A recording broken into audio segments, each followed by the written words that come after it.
everyone, and welcome back to my channel. Thank you so much for joining me today. Today we are going to do a video using metallic paint. So what is different about using metallic paint? Why do you need this video? Well, metallic paints can be really beautiful but challenging to work with. They are a little bit different when it comes to the application process than a single stage color paint.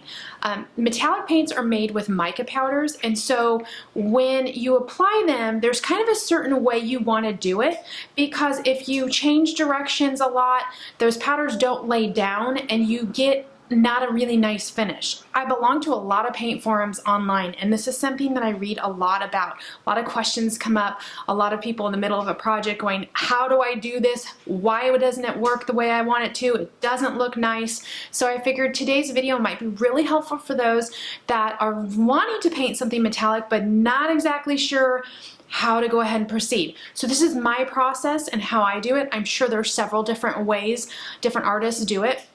This is the way I do it, so I'm going to show you guys that from start to finish. Now, what I will say is that I always pick a base color that will complement my metallic.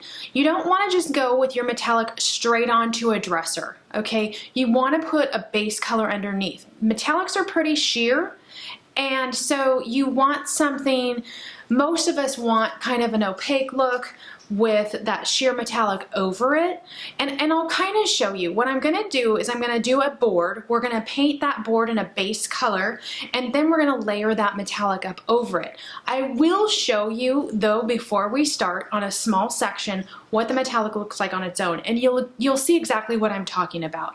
I would say that 99% of the people, when they do a metallic, they're using a base coat underneath it. Now you can select a base coat that works for you, that complements. Today we're going to work with a color by Fusion Mineral Paint called Brush Steel. I've actually done an entire piece in this, and I'll showcase that at the end so you guys can see it, but it came out absolutely beautiful. And we're going to use the base color of Soapstone, which is a medium gray. Now you can choose a different gray if you want to. You could even choose a black if you want to. You can choose whatever base color that you kind of have a vision of how this piece is going to look. The metallic should act as an accent to it. It's not going to like I said, you'll see what I'm talking about. If you were just to use the metallic, for one, it's a little more expensive. So the amount of product that you would use to be building up that metallic base without anything underneath it would be quite expensive. So this is a really good way so that you can not only save a little bit of money, but that it really, really makes the metallic product look, I think, it's most beautiful. So let's just go ahead and get started. I'm gonna stop talking now, and we will get on the board our base coat, and then we'll work up our layer of the metallic. Okay, so I have gone ahead and grabbed my Soapstone. As you can see, that is a medium gray that we're gonna be using, and put it in my Dixie cup, my Dixie bowl. And I've got my Klingon brush as usual, and we're just gonna go ahead and paint this board up as we would normally would, getting our base coat on. So you might ask, how many coats of the base do I use? Pretty much one. The idea is you're giving that metallic something to go on top of. For the most part, Fusion has an absolutely beautiful coverage. So one coat of this base is probably going to be enough. Now you may need to go back over in certain spots, or depending on your piece, you might need 2 coats of a base. It's gonna depend on what you're putting it on.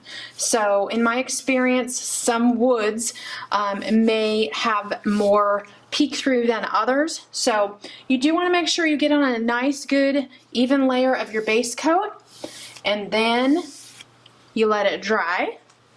And we will come back and we will put our metallic on.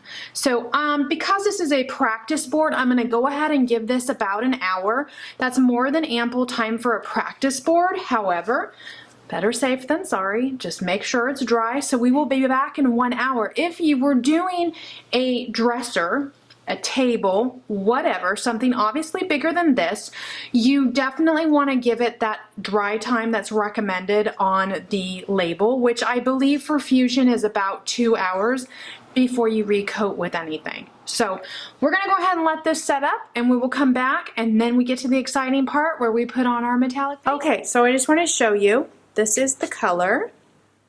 And now you see how it doesn't look like it's mixed? That's mixed, guys. I went ahead and stirred and I shook it and all kinds of good stuff. So it does have a little separation. Don't be nervous about it. What I normally do when I'm getting ready to put it on, I then will dip my brush in it and kind of just mix it around. So I've got my cling on. Say that 3 times fast, right? And I'm going to go ahead and put some, not a whole lot, on my brush. Now the key to painting the metallic is keep it one direction.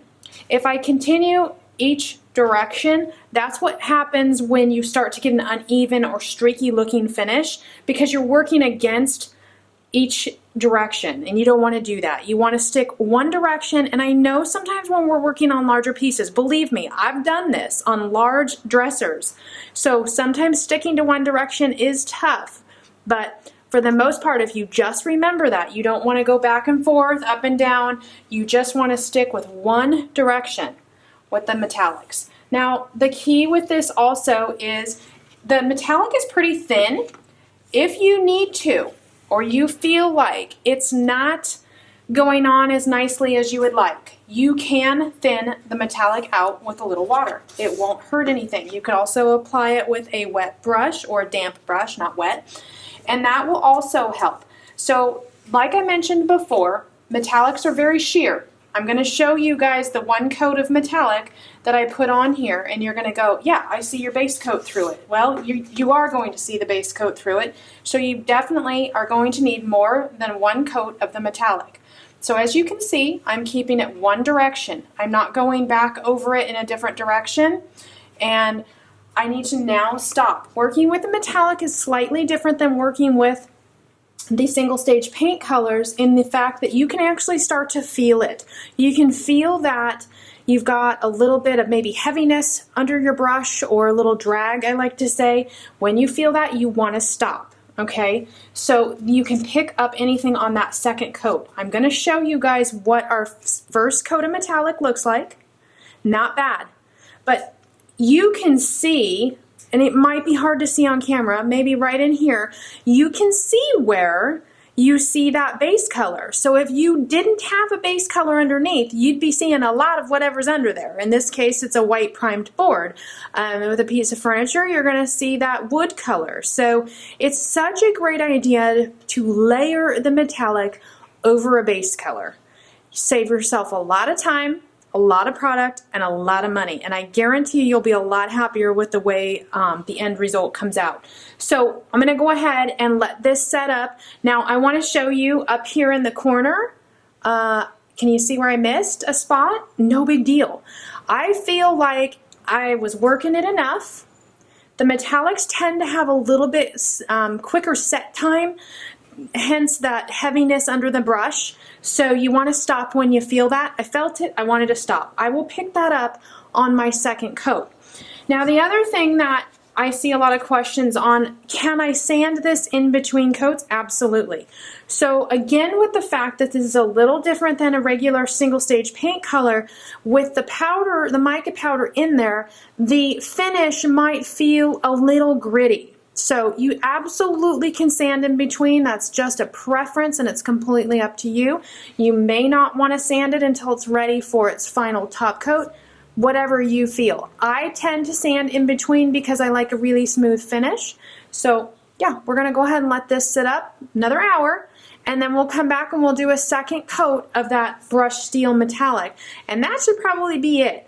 I'll feel it in between to see if I need to sand it or not. If I do, then I will, and if I don't, we'll just keep on going. Okay guys, so I want to show you, this is the first coat of the metallic. Now you can see this area here, it's a dry spot. That is where I probably passed over too many times with the metallic, and so it just didn't cover well. That is not a huge ordeal, so I'm going to go ahead and get that on the second coat, but I just wanted to show you, look how beautiful that metallic is. It's really pretty. Now I'm going to show you the top here. I don't know if you guys can see the top where it's not painted with the metallic. It's kind of hard to see.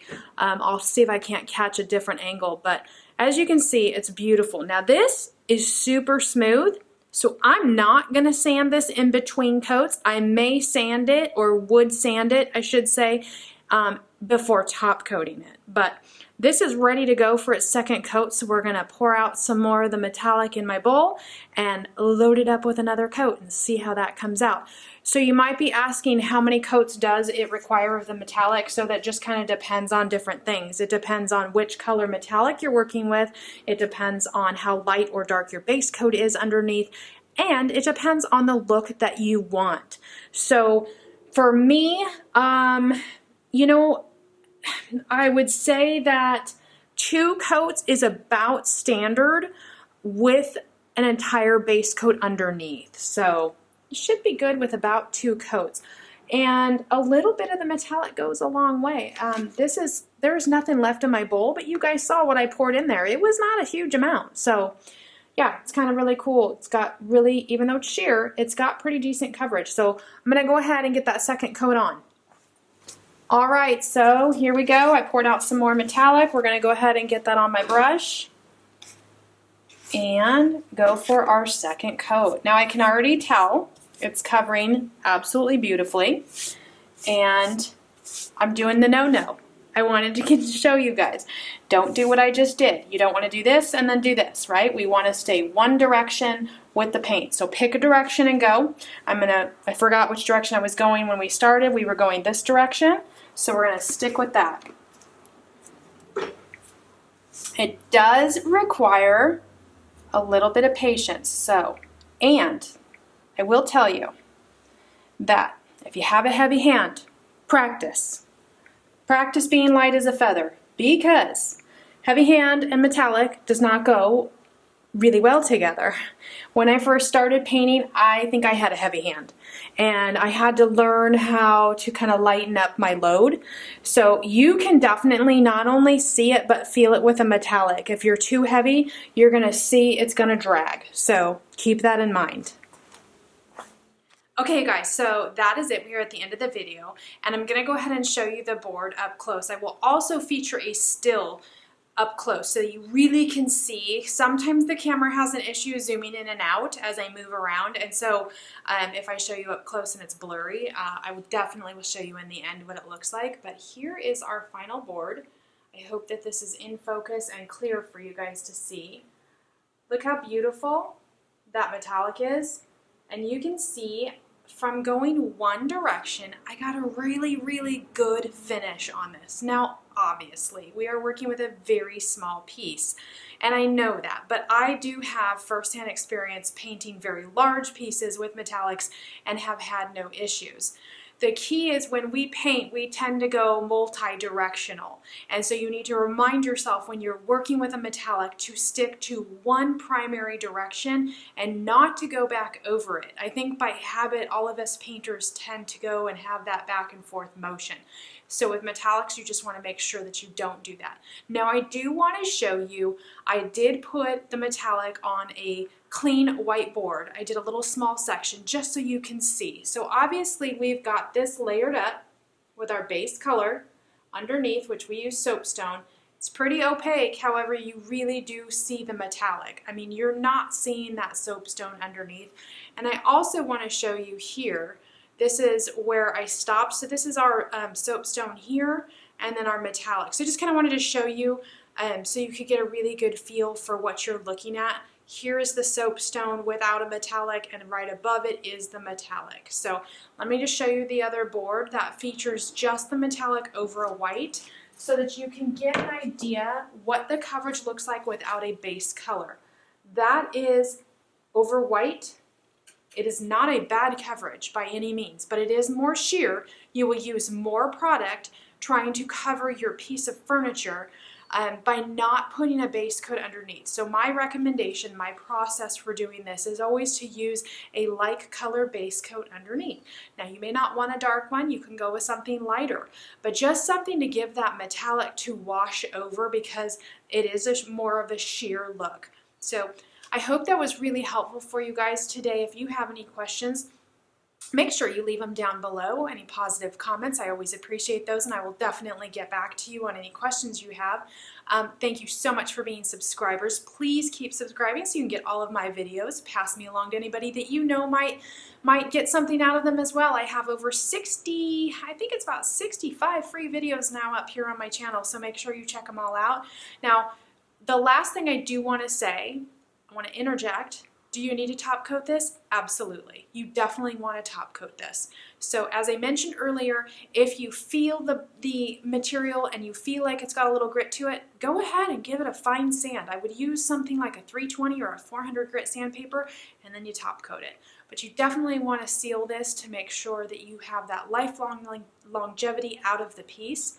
And that is it, you guys. So thank you so much for tuning in today. I know I've said it in the last few videos, but I do have a free ebook that I just recently published and put up on my website. If you're interested in that, it's 5 years of my experiences, tips and tricks about the painting industry, and it is absolutely free. I wrote it for you guys. I enjoyed writing it, and I hope you enjoy reading it. So if you're interested, please go to my website, www.borninabarnboutique.net.